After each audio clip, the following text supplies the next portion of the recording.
আপনারা যারা ঈমান নিয়ে কবর পর্যন্ত পৌঁছতে চান, আপনাদের কাছে অনুরোধে কোরআনটার কাছে যান। হুজুরের কাছে ওয়াজে আইসা ইসলাম পাওয়া যায় না, ইমোশন পাওয়া যায়। এখানে আমরা আপনাদেরকে ইমোশন দেই, একটু আবেগ দেই। এই আবেগটা বাড়িতে যায় কাজে লাগাবেন।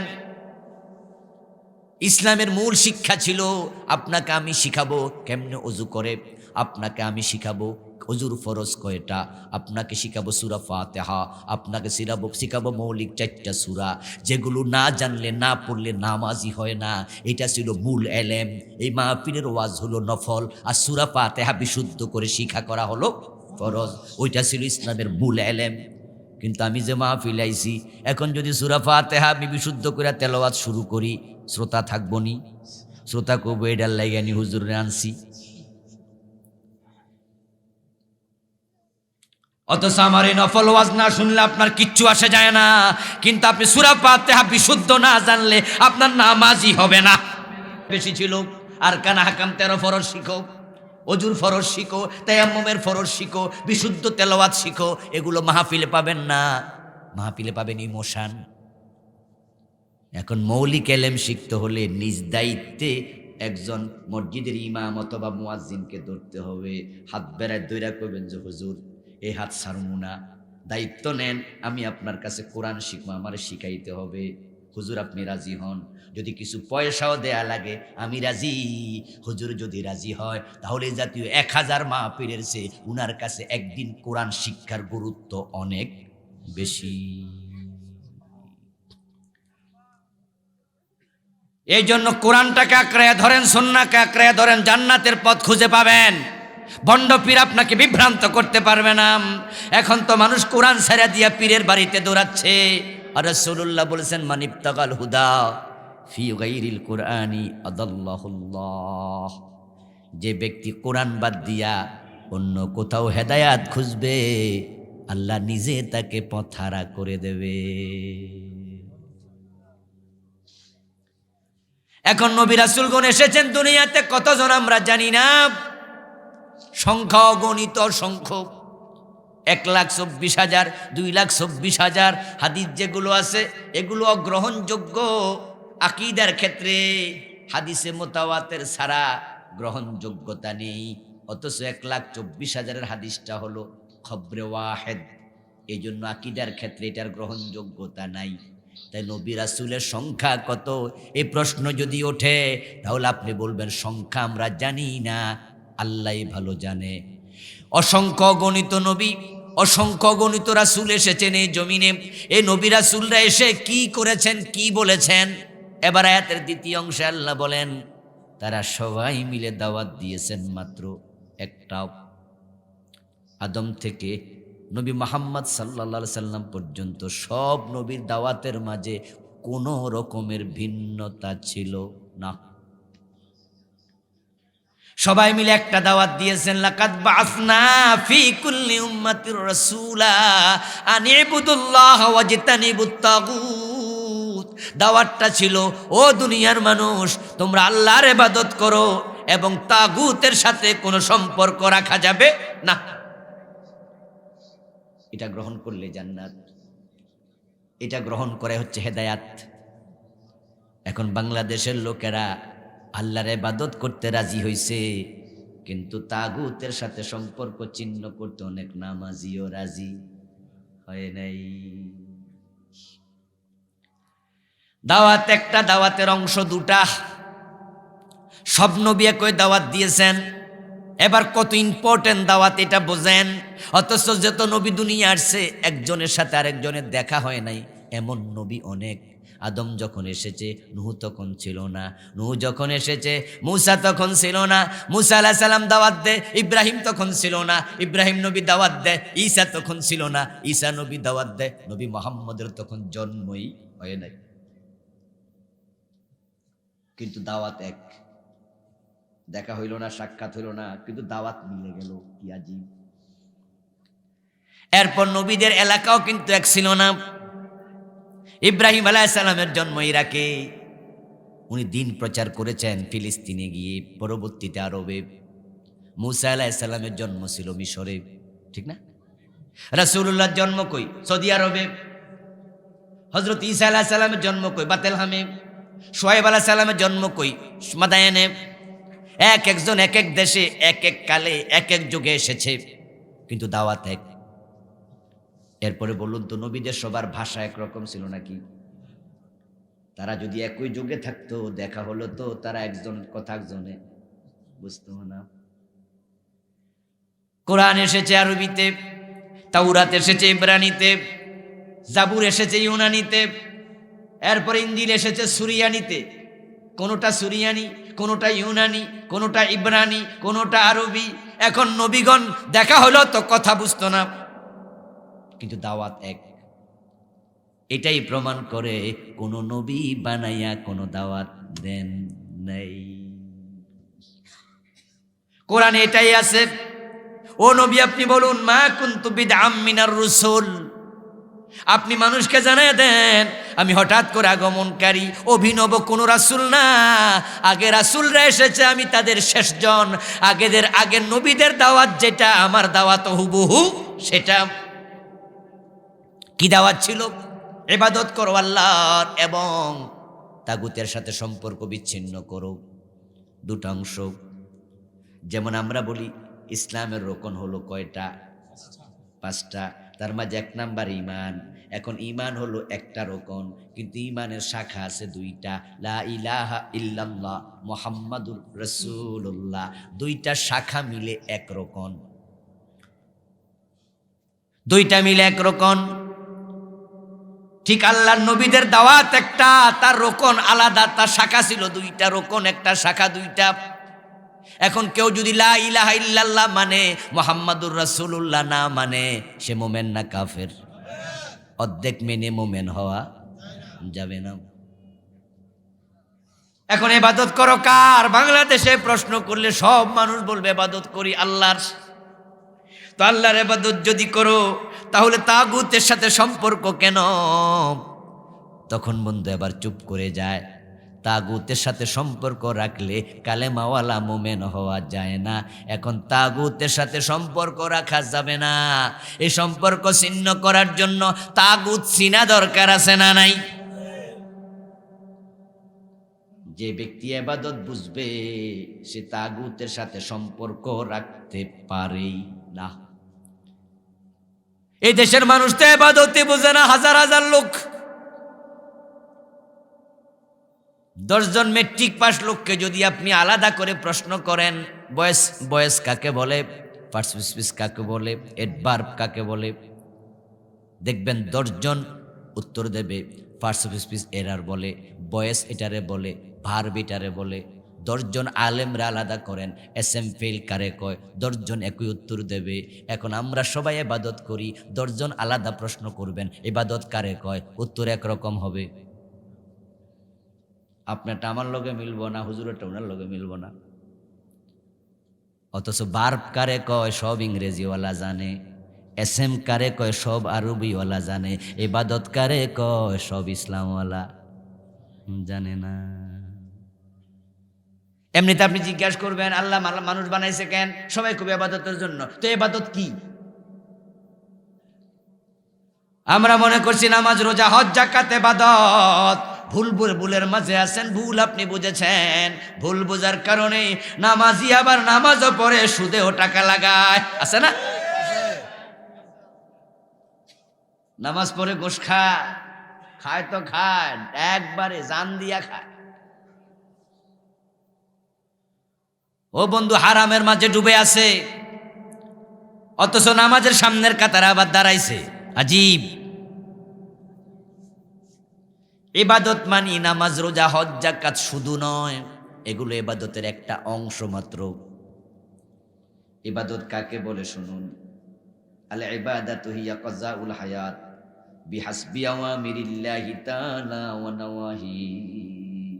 ইবাদতের ডেফিনেশন হলো, সংজ্ঞা হলো, আল্লাহ এবং রাসূলের আদেশ নিষেধের আলোকে জীবন পরিচালনা করা। জীবন আছে যেখানে, ইবাদত থাকতে হবে সেখানে। আল্লাহ এবং রাসূল যা বলেছেন তার আলোকে জীবন চালাও। ইবাদত মানে লাইফ প্রেসক্রিপশন। তোমার জীবনে কোনটা কোন জায়গায় হবে সেটা, রাসূলুল্লাহ যা বলেছেন করো, যা নিষেধ করেছেন ছাড়ো। মা আতাকুমুর রাসূলু ফাখুযুহু ওয়া মা নাহাকুম আনহু ফান্তাহু। আমার রাসূলের অবয়ব মেনে নাও, উনার জীবন চরিত্র গ্রহণ করে নাও। মান ইউতিউর রাসূল ফাকাদ আতাল্লাহ। আমার রাসূলকে অনুসরণ করা মানে হলো সরাসরি আল্লাহকে অনুসরণ করা। তা রাসূল যা বলেছেন করো, যা ছাড়তে বলেছেন ছাড়ো। উনি যা করেছেন সেটা ইবাদত। উনার মতো ঘুমাইলেও ঘুমটা ইবাদত হয়ে যাবে। ওনার মতো খাইলে খাওয়া ইবাদত, ওনার মতো রাজনীতি করলে রাজনীতি ইবাদত, ওনার মতো ব্যবসা করলে ব্যবসা ইবাদত, ওনার মতো দেশ চালাইলে দেশ চালানোটাও ইবাদত, ঠিক না? মানে উনি যা করছে এটা ইবাদত। এখন আমরা শুধু ইবাদত মসজিদে ঢুকায় ফেলছি।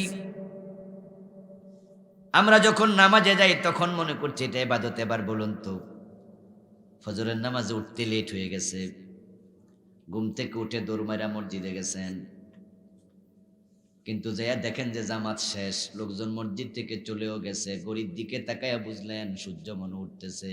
তখন গুগলে ঢুকছেন, ঢুকে সার্চ করছেন, সার্চ করে দেখেন যে হ্যাঁ সূর্য উঠতেছে, অথচ আপনি ফজরের নামাজ পড়েন নাই। ওই টাইমে ফজরের নামাজ পড়া জায়েজ না নিষেধ? তো নামাজ তো ইবাদত, পড়লে অসুবিধা কি? বরং আপনি বলবেন না এটা মানা আছে, বরং মাসালা হলো সূর্য ওঠার সময় নামাজ পড়া হারাম। যদি কেউ পড়ে কবিরা গুনাহ হবে। তো নামাজ তো ইবাদত, গুনার কাম হলো কেন? ঈদের দিন রোজা রাখা জায়েজ না হারাম? তো রোজা তো ইবাদত, হারাম হবে কেন? উত্তর হলো না, নামাজ রোজা ইবাদত নয়, আল্লাহর আইন, রাসূলের আইন হলো ইবাদত। যখন পড়তে বলেছে তখন পড়ো, যখন নিষেধ করেছে তখন ছাড়ো। ইবাদত মানে তাদের কথা মানা, অর্ডার মেনে চলা। বলছে এখন পড়িও না, এখন রোজা রাখিও না, রাখতে পারবা না, এখন তুমি রোজা রাখো, রাখা ফরজ। এখন আমরা কি করলাম? আমরা কিছু মানি না, ইবাদত বুঝি না। আমার বন্ধু গরির দিকে বারবার তাকাইতেছে, অফিসার, অফিসের মাঝে বারবার বলতেছে তার অধীনস্থ ফিয়ন রে, এই বেড আর কয় মিনিট আছে ক? ফিয়ন কয় স্যার সামনে পানি আছে, খাইলাম। কেউ দেখতো না, আমি আর আমি আল্লাহ দেখে। এখনো 5 মিনিট বাকি আছে ইফতারের, খায় না। রোজার দিনে পানি খাওয়া দিবস বেলায় জায়েজ না হারাম? রোজা যদি 15 ঘন্টা হয়, কয় ঘন্টা হারাম? 15 ঘন্টা হারাম। আর ঘুষ খাওয়া কয় ঘন্টা হারাম? ওই অফিসার কিন্তু ওই দিন ঘুষ খাইছে, ঘুষের টাকা এখনো পকেটে আছে, কিন্তু ইফতারের সময় গরিব দিকে চাইছে, ঘুষের সময় চায় না। কারণ যদি এখন দিনের বেলা খায় আল্লাহ দেখবো, ঘুষ খাইলে আল্লাহ দেখে না, ঠিক না? আজিব আজিব ইবাদত। এ বারবার গরিব দিকে তাকাচ্ছে। আল্লাহ কইছে না সুম্মা তিম্মুস সিয়ামা ইলাল লাইল, রাত পর্যন্ত রোজা পূর্ণ করো। তো রাত আসার আগে খাইলে আল্লাহ না দেখে লাইছে?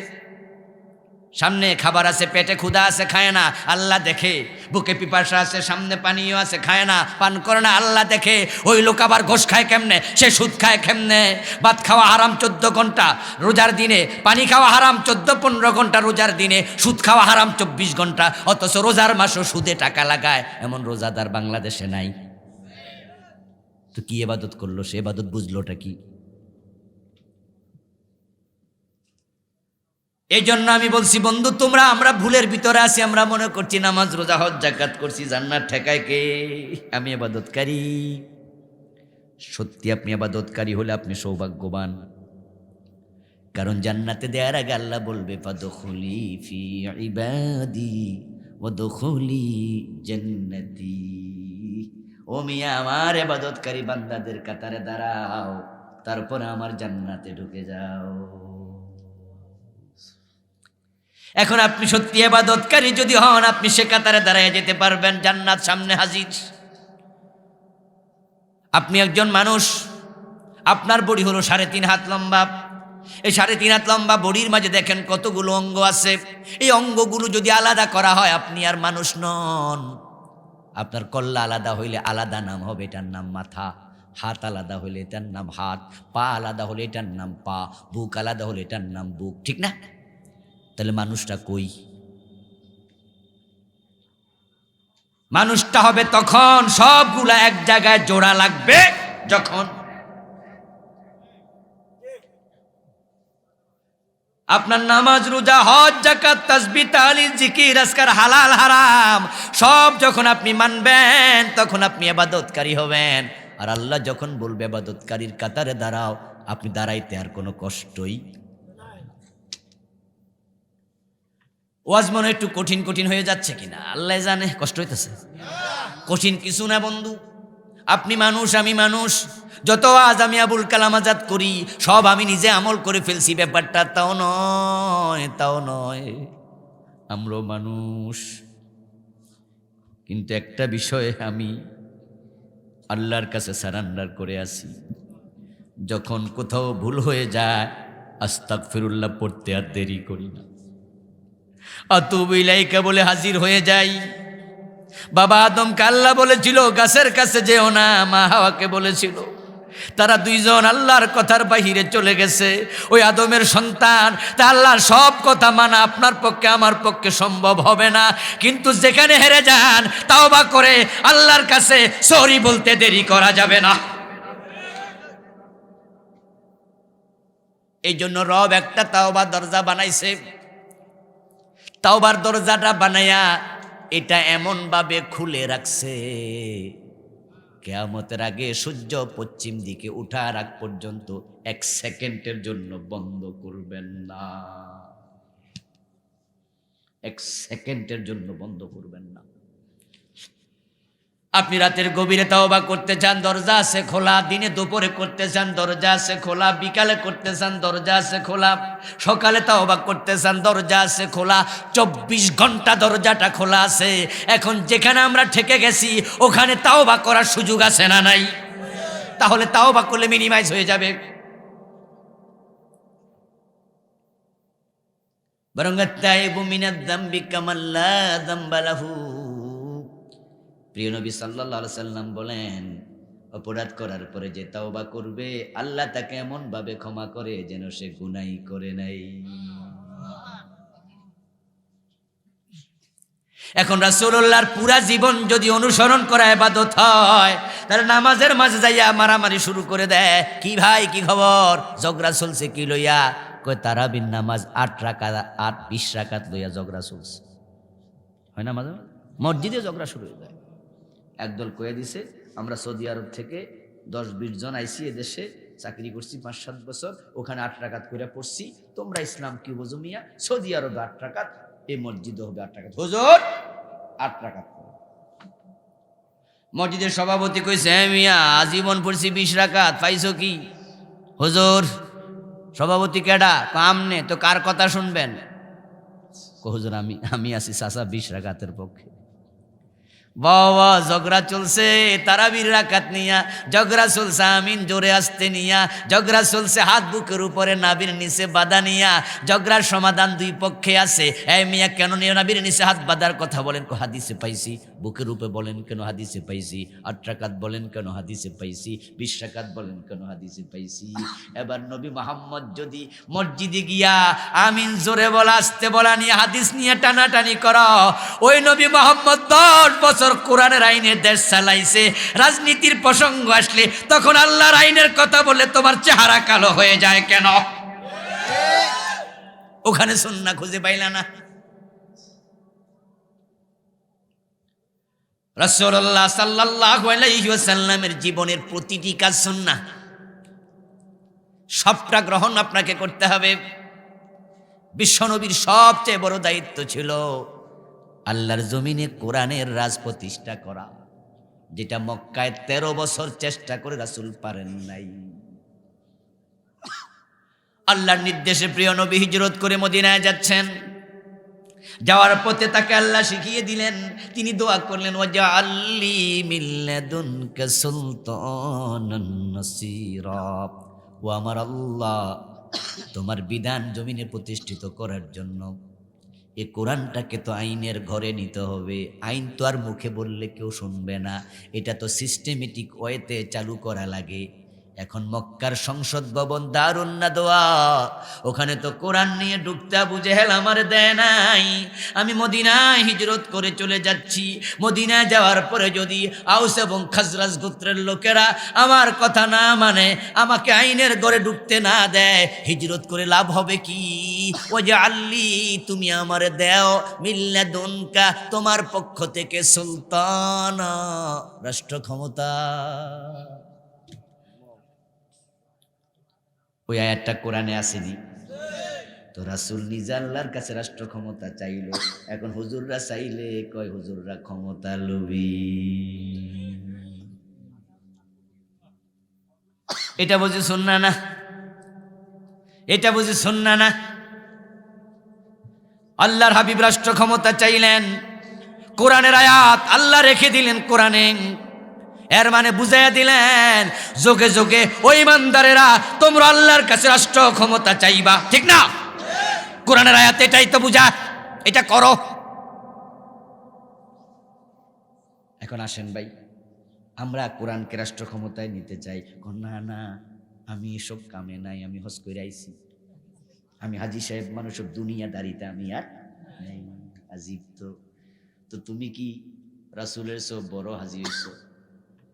আবু বকর ওমর রাষ্ট্রপ্রধান ছিল, আর তুমি কো আমি পীর সাহেব, আমি সবার মুরিদান আমার সব দলে আছে, তাই আমি যদি আবার এসব করি, রাজনীতি আমি এসবে নাই। এবং অনেকে এটা পরিচয় দিয়ে গর্ববোধ করে, আমরা এমন একজন খতিব পাইছি, নতুন ইমাম সাহেব পাইছি, হুজুর কোনো দলাদলিতে নাই, হুজুর কোনো দলই করে না। এবং হুজুর নিজেও খুব গর্বভরে পরিচয় দেয়, আমি কোনো দল টল করি না। আপনাদের দেবীর দ্বারে মানুষ মারা গেলে কবর রাখার সময় একটা দোয়া পড়েনি? আমাদের কুমিল্লা দক্ষিণ অঞ্চলে আমরা পড়ি, 14 গ্রামে পড়ি, বিসমিল্লাহি ওয়া আলা মিল্লাতি রাসূলিল্লাহ। আপনারা মনে পড়েন না?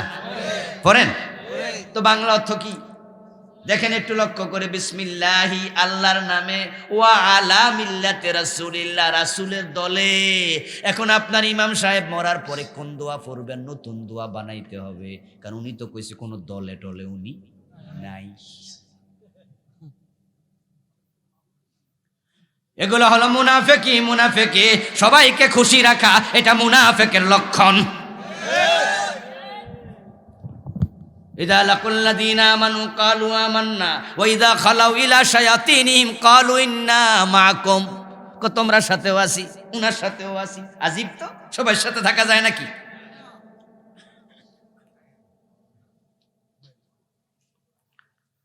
স্বামীর কাছে বিয়া বইয়া দেবরের লাগে রাতের বেলা থাকবাটা কেমনে? সুযোগ কই? বিয়া বসছো তো তোমার স্বামীর কাছে, রাত কাটাইবা তার কাছে, ওখানে দেবরের কাছে গেলে সমাজ মেনে নেবে না, স্বামী মেনে নেবে না, তোমাকে মানুষ পতিতা বলবে, সমাজচ্যুত করবে। আল্লাহর উপর ঈমান আনার পরে অন্য সবার সাথে থাকার সুযোগ থাকে না, শুধু আল্লাহর সাথে থাকা লাগবে। তুমি ইয়ানো আসো হিয়ানো আসো, পাইছোটা কি? সুবিধাবাদী হয়ে গেছে। হুজুরের কাছে দোয়ার জন্য গেছে তাল গাছ মার্কাওয়ালা, হুজুর আমি তো এমপি নির্বাচনে দাঁড়াইছি, আমার জন্য দোয়া করেন। এখন হুজুর কো আল্লাহ তাল গাছ পাশ করাইয়া দিও। 500 টাকা 1000 টাকা হাদিয়া পকেটে দিছে, চলে গেছে। 1 ঘন্টা পরে আইছে গাব গাছওয়ালা। কারণ সবাই তো জানে হুজুর কোনো দলমল করে না, এই জন্য হুজুর নিরপেক্ষ, ওনার দোয়া কামে লাগবো। কারণ আমার কাছে দোয়ার লাগ গেলে তো আমি মনে মনে বদদোয়া দিয়ে দেবো, আমারে বিশ্বাস করবো কেমনে? আবুল কালাম আজাদ হুজুর না, ওনার কাছে দোয়া চাইয়া বেশি সুবিধা করা। উনি তো একটা দল করে, তাই আমি গেলে তো মনে মনে মুখে মুখে দোয়া করলো, মনে মনে উল্টাটা কয়ে লইব, আন্তরিক দোয়া পামু না। কিন্তু এই হুজুর কোনো দলই করে না, হুজুরের কাছে যাও। এখন গাবগাছ চলাছে, যাওয়ার পরে হেরো কইছে আল্লাহ গাবগাছ পাশ করাইয়া দাও। ঘন্টা 2 পরে আইছে আরেক মার্কাওয়ালা, হে বেডা এমপি হতে চায়, উনারও দোয়া কইরা দিছে। আরশ থেকে আল্লাহ কয়, ও মিয়া পীর সাহেব পাশ করবো একজন, এখন তুমি যে সবার জন্য চাও, ঘটনা কি?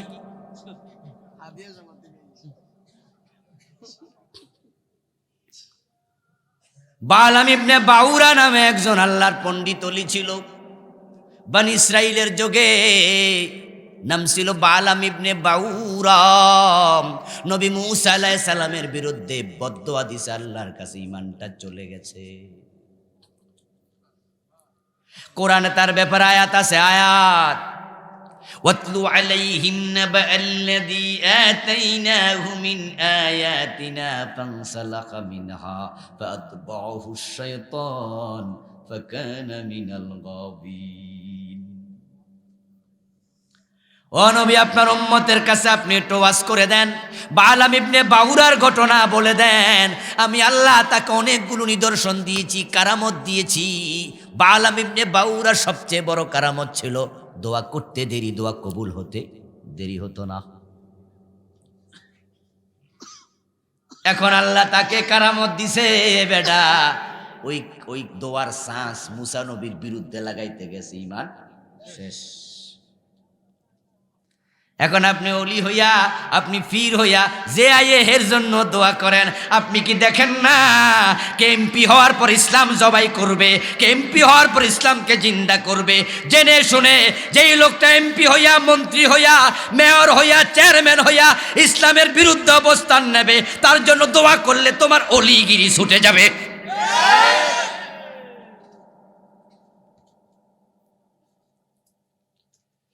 ও দোস্ত আমার, রাসূলুল্লাহ সাল্লাল্লাহু আলাইহি ওয়াসাল্লাম আমাদেরকে শিখিয়েছেন কোনটাকে আমরা হ্যাঁ বলবো, কোনটাকে না বলবো। এখন ইবাদত আমরা বুঝলাম যে পুরা জীবনে আল্লাহ এবং রাসূল যা বলছে আমরা মানব। রাজি তো?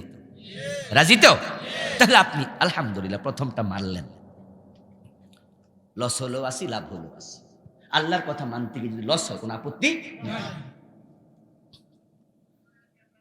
আমার বন্ধু, এবার ওয়াজতানিবুত তাগুত, দ্বিতীয় অংশ হলো তাগুতের সাথে সম্পর্ক ছিন্ন করো। তাগুত কাকে বলে? তাগুত হলো ওই শক্তির নাম যে শক্তি নিজে দিন মানে না, অন্যদেরকে মানতেও দেয় না। যে শক্তি নিজে দিন মানে না, অন্যকে মানতে দেয় না, তারা তাগুত। আপনাদের এলাকায় চোর ঢুকেছে কারো বাড়িতে, চেয়ারম্যান সাহেবের কাছে সকালে ধরে নিয়ে গেছেন। চেয়ারম্যান সাহেব বলল, আমি এলাকার নেতা, এই সাহেব আমি কোরআনের আইনে তার হাত কেটে দিলাম। এই খবর যদি পত্রিকায় আসে, বিকাল পর্যন্ত চেয়ারম্যান গিরি আর থাকবে না। দেশের ৭১ টেলিভিশন সহ যত চ্যানেল আছে, সময় টিভি, সব হাজির হয়ে যাবে, বলবে এই চেয়ারম্যান সরাসরি রাষ্ট্রদ্রোহী, দেশের আইনে আছে চোর ধরে জেলে দাও, বেটা হাত কাটছে, এই সাহস বেডারে কে দিছে। উপর থেকে লাল টেলিফোন বাইজা উঠবে, বলবে আপনি বরখাস্ত, পুলিশে বলবে দৈরা জেলে ঢুকাও। অথচ আল্লাহর কোরআনের আইনে সে কাম করছে।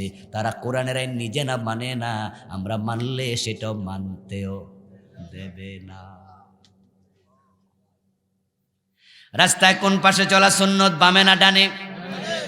এখন আমি যদি ফার্ম গেট আমার বাসা থেকে বের হই, ডান পাশ দিয়ে আমি গাড়ি চালাই, সামনে ট্রাফিক পুলিশ পরে, আনন্দে উল্লিসিত হইয়া আমার কপালে একটা চুমু দিবে, হুজুর বালা কাম করছেন, ঠিক না?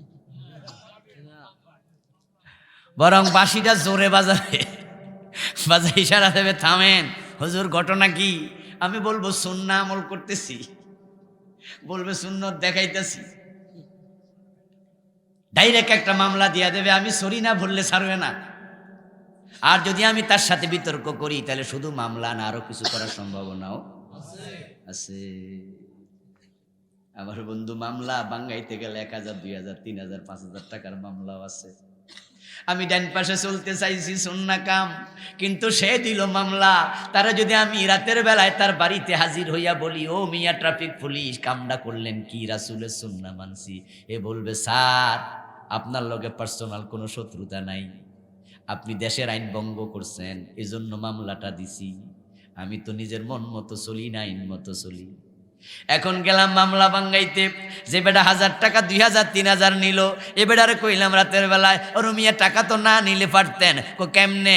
আইনে আছে নিছি, আমার কি দোষ? এখন এবার বলুন তো, এই আইনটা নিজে হয়েছে না কেউ বানাইছে? যারা নিজে ডান পাশে চলে না, আমরা চললে মামলা দেয়। নিজে চোরের হাত কাটে না, আমরা কাটলে মামলা দেয়। নিজে ডাকাত ধরে শুলে দেয় না, আমরা দিলে মামলা দেয়। যারা মদ পান করলে 80 বেদ দেয় না, আমরা দিলে আমাদের উল্টা ধরে।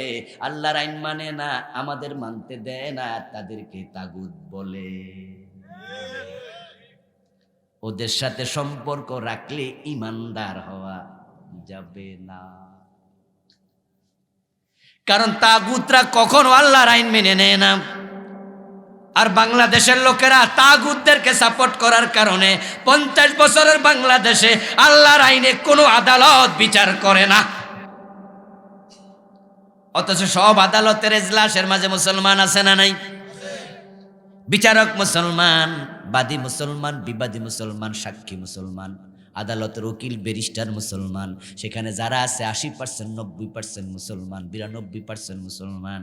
এত মুসলমানের মাঝে আল্লাহর আইনে কোনো রায় হয় না, এ নিয়ে কারো মাথা ব্যথাও নেই। আমার এই ওয়াজগুলার কারণে কালকে ইসলাম কায়েম হয়ে যাবে ব্যাপারটা মোটেও তা নয়। ইসলাম কায়েম হয় তো সোজা না। এরপর ওয়াজগুলো আমরা কেন করি? আমরা এই জন্যই করি, আমরা তাগুতের সাপোর্টার হয়ে মরতে চাই না। আমরা আল্লাহর কথা বলে বলে আমাদের আজরাইলের সামনে হাজির হইয়া আমরা আল্লাহকে আখেরাতে বলে দিতে চাই, আল্লাহ তোমার গোলামি ছাড়া, তোমার আইন ছাড়া কারো আইন মানতে রাজি ছিলাম না।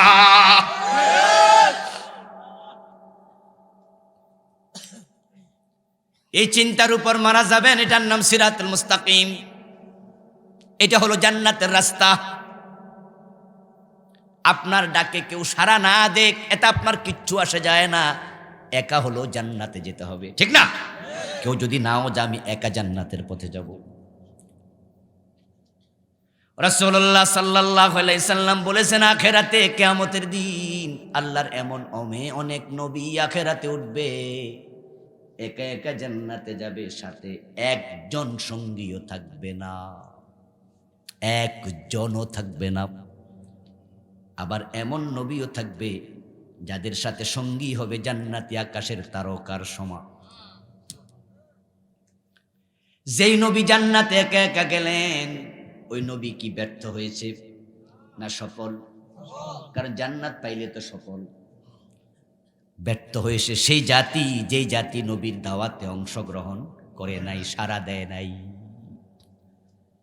এই জন্য আপনি এবং আমি সফল হতে চাই, জান্নাতে যেতে চাই। তাই আল্লাহর এই জমিনে 800 কোটি মানুষের মাঝে যদি 700 কোটি 99,99,999 জন সব যদি আল্লাহর জান্নাতের বাহিরে চলে যায়, একা হলো মাথা তুলে দাঁড়িয়ে থাকা লাগবে। এবং কোরআনের এই হচ্ছে নির্দেশনা, ফাস্তাবিকুল খায়রাত, জান্নাতের পথে প্রতিযোগিতা করে দৌড়াও। শব্দ খুব সিগনিফিকেন্সপূর্ণ। ফাস্তাবিকুল খায়রাত, জান্নাতের পথে প্রতিযোগিতা করে দৌড়াও। মিনাল মুসাবাকা, মুসাবাকা নরমাল দৌড় দিয়েন না। নরমাল দৌড়ে মানুষ থেমে যায়, পিছন থেকে হতাশা তৈরি হয়। নরমাল দৌড় মানুষের এক সময় থেমে যায়। সকালবেলা জগিং করছেন, ডায়াবেটিক বেড়ে গেছে, একটু একটু দৌড়াইয়া আপনি থেমে যাবেন। বৃষ্টি আইছে, দৌড় মারছেন, ঘরে আইসা থেমে গেছেন। কিন্তু যারা প্রতিযোগিতা করে দৌড়ায়, তারা লক্ষ্যে পৌঁছার আগে কেউ থামে না। শব্দটা দারুণ, ফাস্তাবিকু মিনাল মুসাবাকা। ছোটকালে 100 মিটার দৌড় এই হাই স্কুলে, প্রাইমারি স্কুলে কিন্তু আমরা দিছি, আপনারা অনেকে দৌড়াইছেন। এখন ওইসব খেলা আছে। এই যে জানুয়ারি মাস তো মোটামুটি খেলা খেলতে খেলতে 1 মাস শেষ হয়ে যাবে। স্কুলে প্রতিযোগিতা হয়। আমার ভাইয়েরা, 100 মিটার দৌড়ে 5 জন লোক অংশগ্রহণ করলো। গেম টিচার হাতে বাঁশি নিল, হুইসেল দেবে। যে 5 জন 100 মিটার দৌড়ে প্রতিযোগিতা অংশগ্রহণ করলো, দেখবেন 5 জন এইভাবে এক পা সামনে দিয়া আরেক পা পিছে দিয়া বাপ ধরে আছে। হুইসেল দিতে দেরি, দৌড় দিতে দেরি নাই। এখন টিচার যেই মাত্র হুইসেল মারলো, তখন দৌড় দিল। 4 জন দৌড় দিছে, 1 জন খাড়াই রয়েছে। ওই 1 জনের জন্য 4 জন কি তাকাবে? অপেক্ষা করবে, দাঁড়াইয়া থাকবে? মোটেও না। বেটা তুই গেলে যা, আমি গেলাম, এটা দৌড়ের নিয়ম। একটু যাওয়ার পর আরেকজন হোঁচট খেয়ে পড়ে গেল। বাকি থাকলো তিনজন। আপনারা একটু জবাব দেন তো, এই তিনজন যে পড়ে গেছে তার জন্য দাঁড়াবে না দৌড়াবে? দাঁড়ানো নাই, দৌড়াও। কিছুক্ষণ পর আরেকজন থেমে গেছে অথবা পড়ে গেছে, বাকি দুইজন কি দাঁড়াবে না দৌড়াবে? আরেকজন কিছুক্ষণ পরে থেমে গেছে বা পড়ে গেছে, বাকি একজন আছে, সে কি দাঁড়াইয়া থাকবে না দৌড় মারবে? আল্লাহর জান্নাতের দিকে এমন ভাবে দৌড়াও, তোমার সাথে পৃথিবীর কেউ যদি নাও দৌড়ায়, একাও দৌড়াতে হবে। আল্লাহ তাআলা আমাদের সকলকে আল্লাহর জান্নাতের পথে এভাবে দৌড়ানোর তৌফিক দান করো, বলেন আমিন।